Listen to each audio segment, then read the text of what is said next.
বিসমিল্লাহির রহমানির রহিম। আমরা আজকে যে বিষয়টা নিয়ে কথা বলতেছি এটা হচ্ছে একটা ডোরের কন্ট্যাক্ট নিয়ে। এখানে এই লিফটার ল্যান্ডিং ডোরের কন্ট্যাক্ট শর্ট দিয়ে রাখছে। এই কারণে দেখেন ক্যাম্প শুধু ডোর ওপেন করার জন্য, এখানে কন্ট্রাক্টর এই যে ক্লিপটা পাবে এটাও পাচ্ছে না। আপনি চাইলে দরজাটা টান দিলে খুলে যাবে। এটা খুবই বিপজ্জনক একটা অবস্থা এটা লিফটের জন্য, কারণ কোনো একটা বাচ্চা বাসা যে কেউ এসে দরজা টান দিলে যদি খুলে যায় সেক্ষেত্রে ভিতরে পড়ে যাওয়ার শেফটের ভিতরে পড়ে যাওয়ার সম্ভাবনা থাকে। ইভেন এটা খুবই রিস্কি একটা কাজ, বড়সড় অ্যাক্সিডেন্ট করতে পারে বা মানুষের মৃত্যুর মতো ঘটনা ঘটতে পারে। তো আমরা আজকে আসছি এখানে কাজ করতে, আশা করি আমরা এটা কন্ট্রাক্টটা ঠিক করে দিব এবং কন্ট্রাক্টগুলো অ্যাক্টিভ করে দিয়ে এই যে এটা দেখতেছেন এটাও আমরা ঠিক করে দিব। আমরা এখন এই পুরো বেসটাকে একটু সামনের দিকে এই দিকে এগিয়ে দিয়েছি। হ্যাঁ, বেসটাকে সামনের দিকে এগিয়ে দিয়েছি এবং মেজারমেন্ট ঠিক করে নিয়েছি। এখন একেবারে ফিক্স করা হচ্ছে, আপনাদেরকে দেখানো হচ্ছে। আমাদের কাজ করতে হলে এখানে আই হোল দেওয়া আছে, আমরা চাইলে এটা অ্যাক্টিভ করতে পারি। ইভেন উপর নিচ করাও যায়। উপর নিচ করতে হলে আমাদেরকে এখান থেকে চার দিয়ে উপর নিচ করা যায়।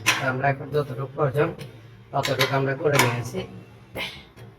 এখন আমরা দেখবো, আর এই যে লিভারটা আছে লিভার এটা দিয়েই আপ ডাউন করা যায়।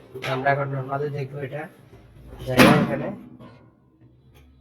একবারে পারফেক্টলি লাগতেছে, কন্ট্রাক্টও পাচ্ছে। ইভেন ক্লিপ থেকে যতটুকু দূরত্বে থাকা দরকার ততটুকু দূরত্ব থাকতেছে।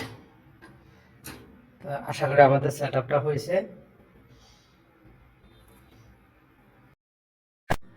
দেখেন আমরা এখন এটা প্রাথমিকভাবে সেট করে নিয়েছি। এই যে মেজারমেন্টটা আছে একবারে মেজারমেন্ট অনুযায়ী বরাবর ঠিক করা হয়েছে। এখন আর আপনি দরজা এভাবে টান দিলে এটা খুলবে না, কারণ আমাদের এই ক্লিপটা এখানে লেগে গেছে। এই ক্লিপটা এখানে লেগে গেছে, এর আগে ছিল এরকম, এখানে দরজা টান দিলে খুলে যেত।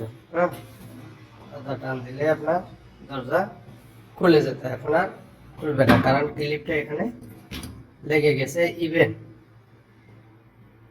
আপনারা যে কন্ট্রাক্টটা দেখতেছেন এই যে আমাদের কন্ট্রাক্ট বরাবর পাচ্ছে, আর আমরা কন্ট্রাক্টও সেট করে দিয়েছি, অ্যাক্টিভ করে দিয়েছি। হ্যাঁ, ধন্যবাদ সবাইকে আমাদের সাথে থাকার জন্য এবং আমাদের লিফট এবং এসকেলেটর সম্পর্কে নতুন নতুন ভিডিও পাওয়ার জন্য আমাদের চ্যানেল এবং পেজকে লাইক এবং সাবস্ক্রাইব করে রাখুন। আল্লাহ হাফেজ।